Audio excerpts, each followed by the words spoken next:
Salamat, Pastor. Church, maayong hapon. Abay mo no sa gingong pa ni Pastor Kukoy ganiha, nadili gid lalim na mubati tag kahadlok. Apan church, ato lang pangayoon sa Ginoo. Kay nasayo taalang kaniya, walay imposible. So, dili ta maglangan, gihangyo ko kamo sa pagpanindog palihog. And please open your Bible in the book of Philippians, chapter 3, verse 14. Church, ako na lang ang mubasa, palihog lang tanawa sa inyong mga Biblia and read it silently. Philippians chapter 3, verse 14, the Holy Word of God says, I praise toward the mark for the prize of the high calling of God in Christ Jesus. Sa ako basahon sa Binisaya, ako nang limbasog sa pagdasdas. Una-una nato, church, no? Nang limbasog sa pagdasdas. Paingon sa marka, tungod sa ganti, sa hataas nga pagtawag sa Dios diha ni Kristo Jesus. Higala igsoon, ang buot ipasabot ani, nang limbasog ta sa pagdasdas aron atong maadto o sa gitawag sa Ginoo makaadto ta pinaagi sa pag-alagad sa iyaha.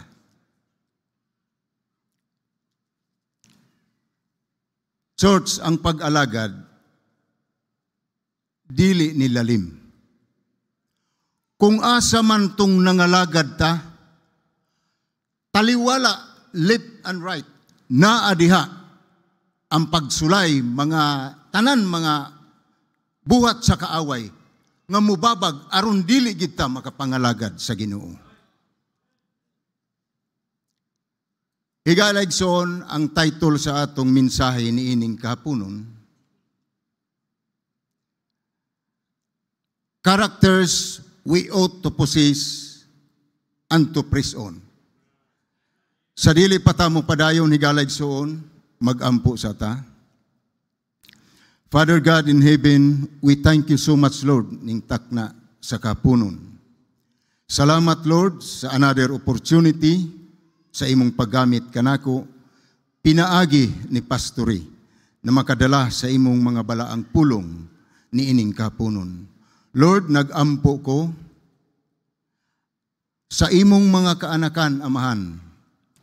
Pasabta kami sa among pagatun-an karon na imong mga balaang pulong. Pasabta mi sa simple uyano nga pamaagi.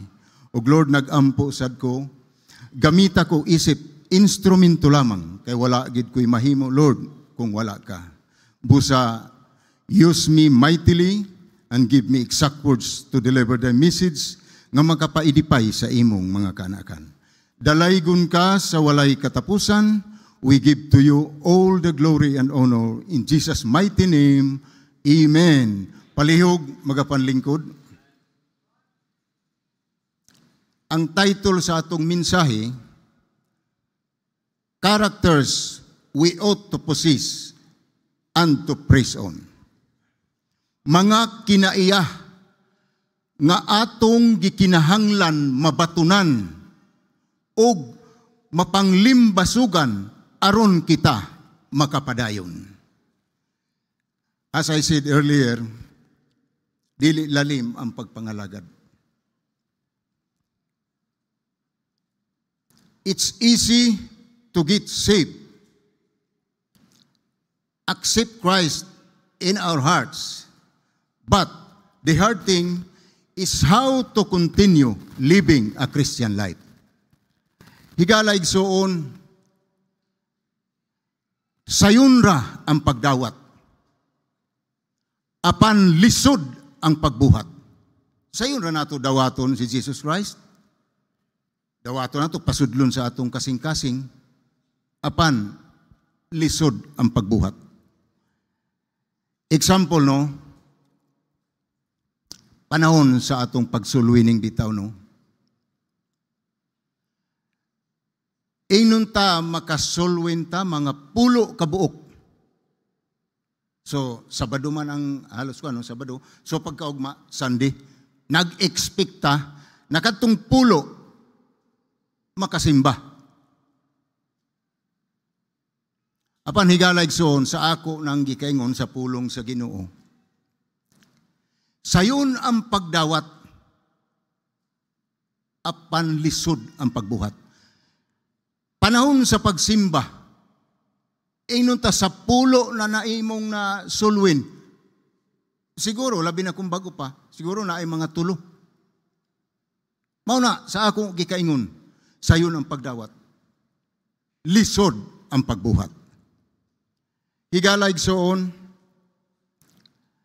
ang yawa, wala na siya mahimo sa atong kaluwasan. Wala na siya mahimo. Apan, ang gusto sa yawa, nga iyatang babagan. Adunay mga hindrance, babagan ta niya, nga dili yun ta makapadayon sa atong pagkinabuhing Kristohanon. Iyatang i-discourage. Mangita siya pamaagi nga mabikil ta. Ilabi na sa atong church. Para dili na ta musimba. Gusto sa yawa maistagnan ta nga Kristohanon. Stagnant magpundo. Sadto si aduna tay pipila. Gamay lang mga kauban nato. Apan karon wala na. Kung aduna man ugaling nagpabili, no, wala gid ko magpoint, no. Sa gikaingon ko na ma-stagnant. Naabta na kag 5, 10 or 15 years. Apan wala gihapong kamugro.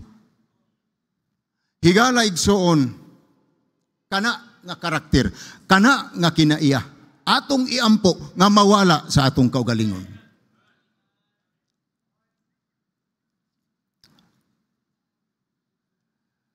Unang punto, willingness to sacrifice. Willingness to sacrifice. Letting go of the baggage. Palabyo nato ang mga kabugaton. In Philippians chapter 3 verse 13, ang pulong sa Ginoo nagaingon, Brethren, I count myself to have apprehended.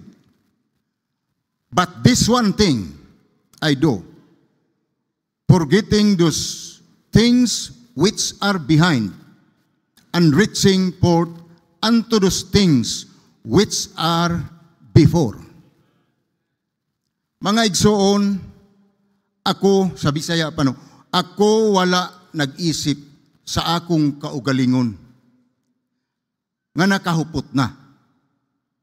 Apan niining usa kabutang ako nagbuhat nga nagakalimot ni adtong mga butang na nangagina og nagakabot ngadto sa mga butang nga anaa sa unahan.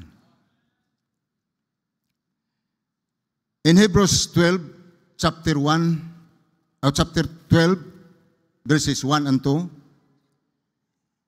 wherefore, seeing we also are compassed about with so great a cloud of witnesses, let us lay aside every weight. Let us lay aside every weight. And the sin which doth so easily beset us, and let us run with patience. Let us run with patience the race that is set before us. Tungod ni ini sa nakita nga kita usab gilibutan sa usah ka mabagang panganod sa mga saksi. Sa binisaya ni higala igsoon. Ihikli nato ang matag kabug-aton. Let us lay aside. Ihikli nato ang kabug-aton sa atong kaugalingon. Ug ang sala sa labing kasayon nga makapukan kanato ug atong daganon uban sa pailob ang lumba nga anaa sa atong atubangan. Higala igsoon, willing ta isakripisyo ang mga kabug-aton sa atong kinabuhi. Church, ang Kristohanong kinabuhi sama ni sa dagan. Kung naatay gidala nga kabug-aton sa atong kinabuhi, sa atong kasing-kasing, dili gyud ta makadagan og tarong. Siyempre, kung naatay inunta sa naatay gidala na bugat, dili ta makadagan og tarong. Amen?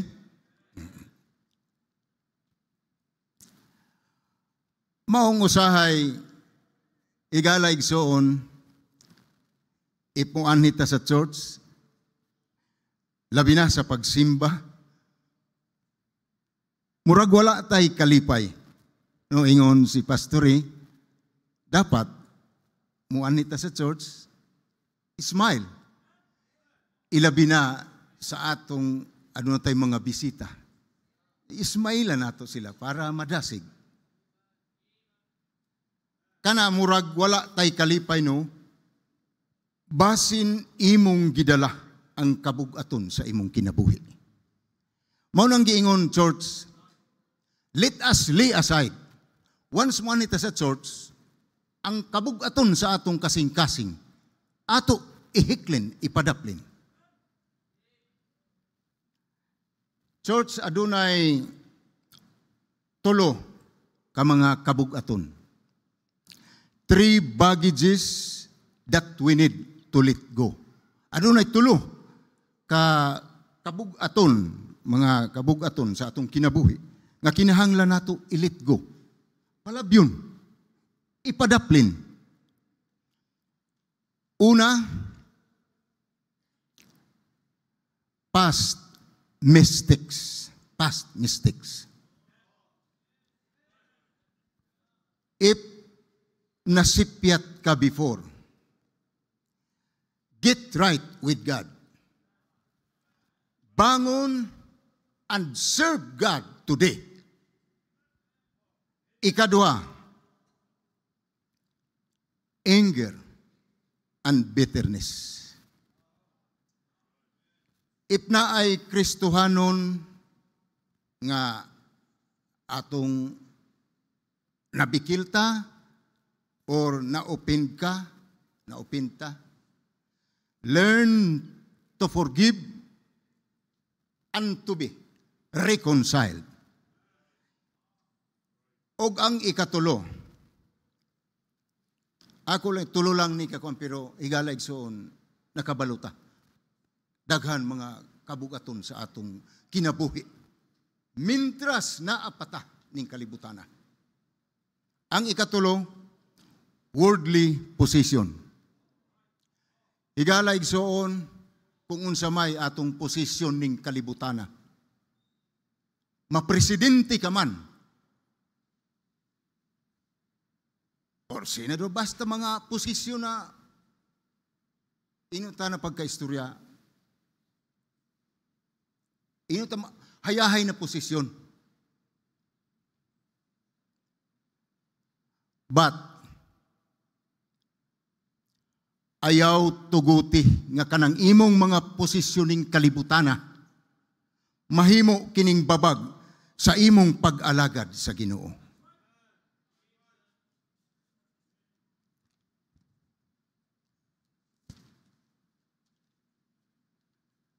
Kung unsa may kabug-aton higala igsuon karon nga maoy hinungdan nga dili ta makaalagad sa Ginoo.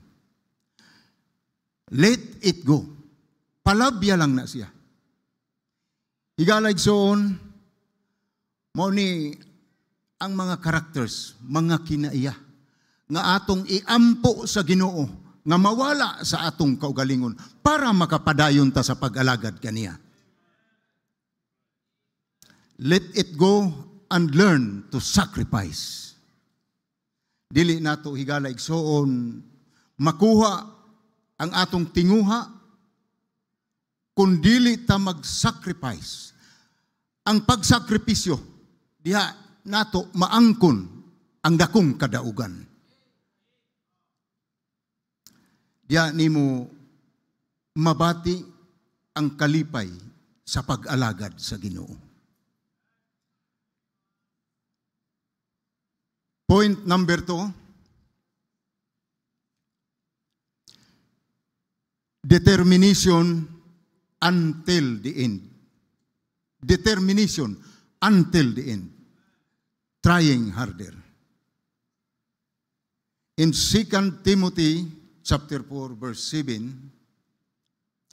I have fought a good fight. I have finished my course. I have kept the faith. Ang yawa, higala igsoon, double time na siya sa pagbira kanato. Nga dili gid ta makapangalagad sa Ginoo. Instead na padulong ta sa simbahan, ang yawa, birahon ta. Birahon ta niya, ingon ta niya na, dito na lang ta padulong sa bulangan or sa beach ba hinuon. Mauna ang trabaho sa yawa, nga dili gid ta makasunod sa pag-alagad sa Ginoo.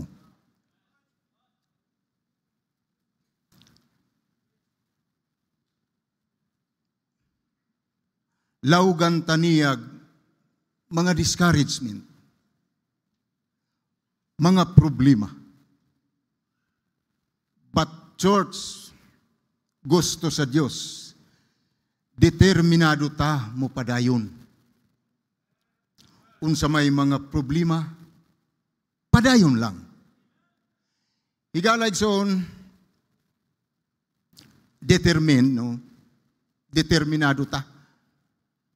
Atong aduna tay ingon ta na pagkaistorya, ta kaisog na kanang gilayon gikan diri madetermina to mahibaw nato na maabot nato. Mao na ang determination until the end. Mahibaw nato na kana pila ka kilometro kaya nako ni makaabot ko ani. Mao na ang determination higala igsoon. Unsa may mga problema padayon lang. Higala igsoon mintras naa taning kalibutana. Daghan kaayong mga problema. In Job chapter 14 verse 1. Job 14:1. Man that is born of a woman is of beauties and full of trouble. Pagkakuyaw ni ana. Higala igsoon. Kita di ay nataw ning kalibutana. Adunay mga jutahing adlaw ug puno pagyud sa kasakit o problema. Pagkakulba niya na. Higala igsoon. Mintras na ataning kalibutana. Karon dayon. Mupadayon ta pag-alagad sa Ginoo. Kay basin wala na'y panahon basig ugma, wala na ta. Huna-huna, jutahing mga adlaw, wala ta kabalo ugma. Ingon pa ni pastori, nag-preach siya or ako nag-preach karon, o ugma, wala na ko. Mano higala igsoon. Karon, karon dayon. Padayon ta, mga lagad sa Ginoo. Kay basig ugma, wala na ta. Pagkakuyaw, ana.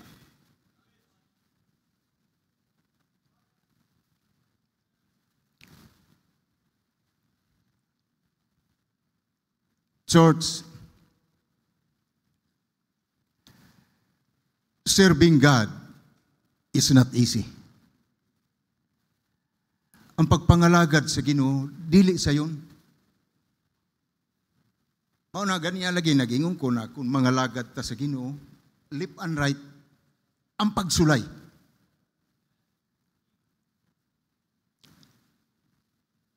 Dili buot pasabot nga luwas na ta.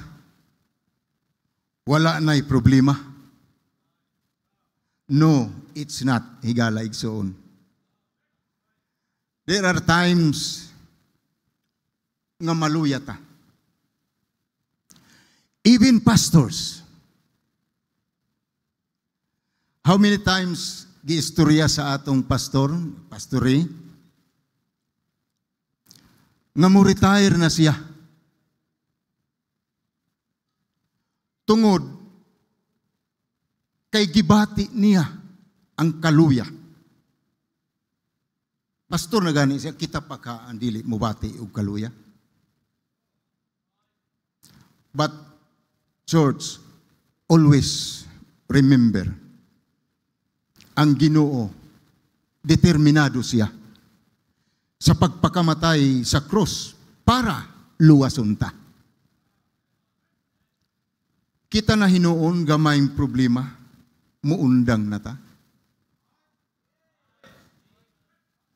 Church,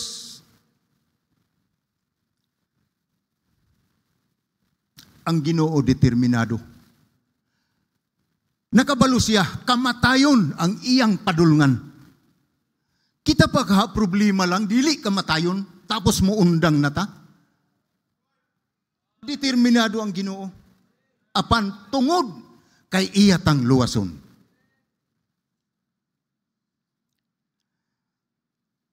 Church, dapat determinado ta to fulfill God's will sa atong kinabuhi. If naluya ka karon, if nadagma ka, or natumba ka sa imong Christian life, church, bangon! Get up and never give up.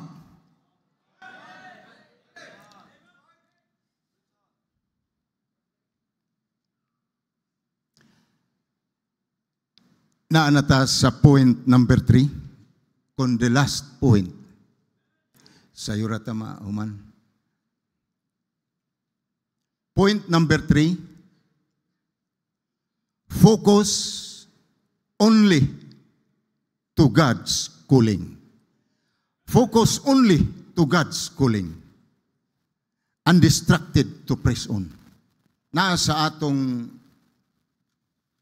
Sa atong text in Philippians 3:14, I press toward the mark for the prize of the high calling of God in Christ Jesus. If gitawag ka sa Ginoo, ilabi na gitawag ka na magpastor, dinggo ang kabubuton sa Ginoo, dili kita makapugong. Kung unsay kabubuton, matuman gyud na. Ayaw ka-distract sa mga butang nining kalibutana. Church, nasayod man ta nga ang butang sa kalibutan is temporary lamang. But in heaven is eternal. Amen? If God calls you to become a businessman, go para sa Ginoo, sa iyang buluhaton, alang sa iyang kahimayaan.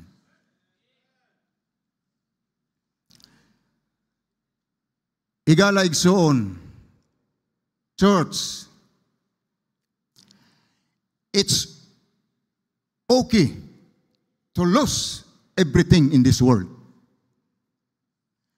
as long as we have Christ in our hearts.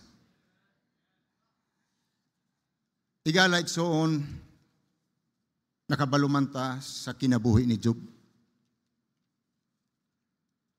Kapandili na lang na ako ikuha ng tanan.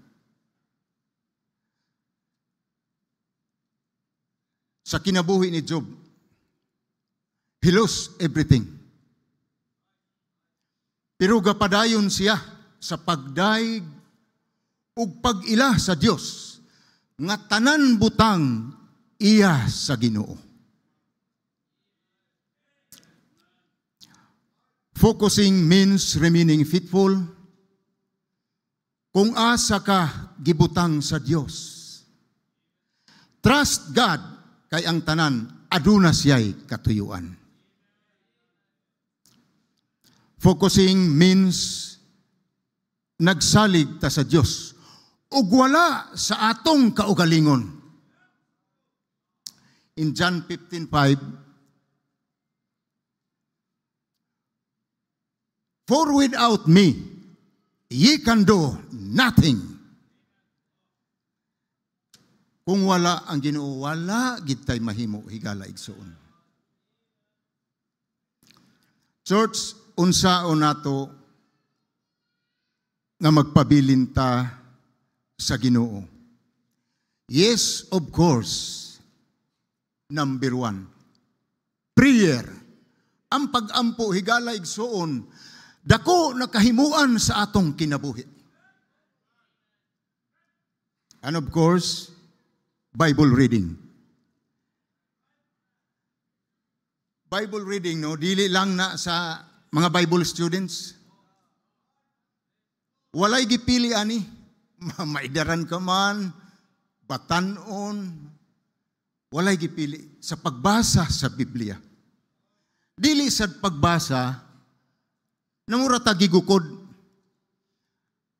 Dili kay mag-ingon si pastor na kinahanglan ang Bible ato gid mabasa tanan. Higala igsoon,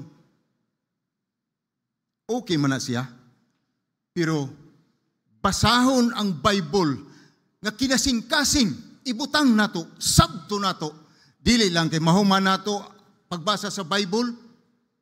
Tapos labi na kung pangutan-on ka, unsa may naibawan nimo, pila ka verses ang imong naibawan. Nahuman tuod nimo ang isa ka Bible, apan siguro mga 5 lang ang imong nahibawan. Basahon nimo ang Bible sa kinasing-kasing, ikinabuhi nimo. Higala igsoon, honestly speaking, siguro mga 1/4 pa ang akong nabasa. Pero wala ako magpahambog sa akong kaugalingon. Sa tanan akong gibasa, akong ma-explain, tungod kay akong gibutang sa akong kasing-kasing o gikinabuhi na ako. 1/4 lang, pero hapit, nasabtan ako ang tanan. Dili lang kay mahuman nimo ang Biblia, apan sa itulurangin mong nasabtan. Dili inyan, ana, ang pagbasa sa Bible, ikinabuhi, ikasing-kasing nimo. Hangtod, total wala man ta maglumba na pakuntisay sa pagbasa sa Biblia. Basahon nato og atong sabton, ikinabuhi nato.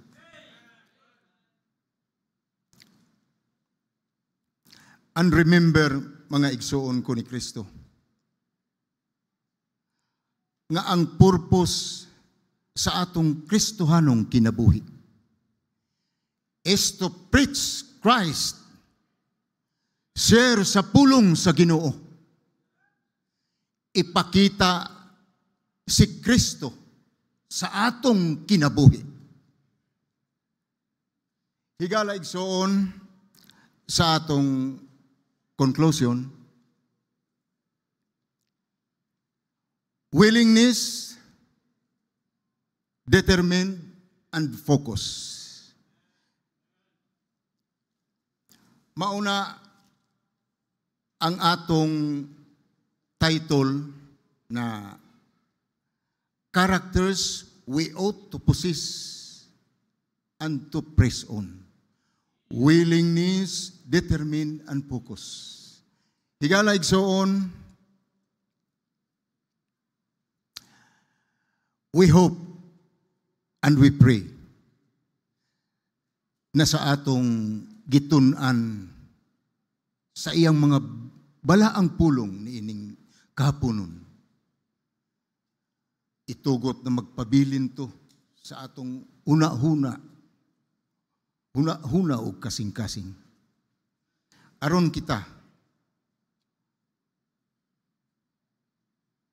kita makapadayon, makapanlimbasog sa pag-alagad sa Ginoo. Church, thank you so much. Once again, good afternoon and God bless us all.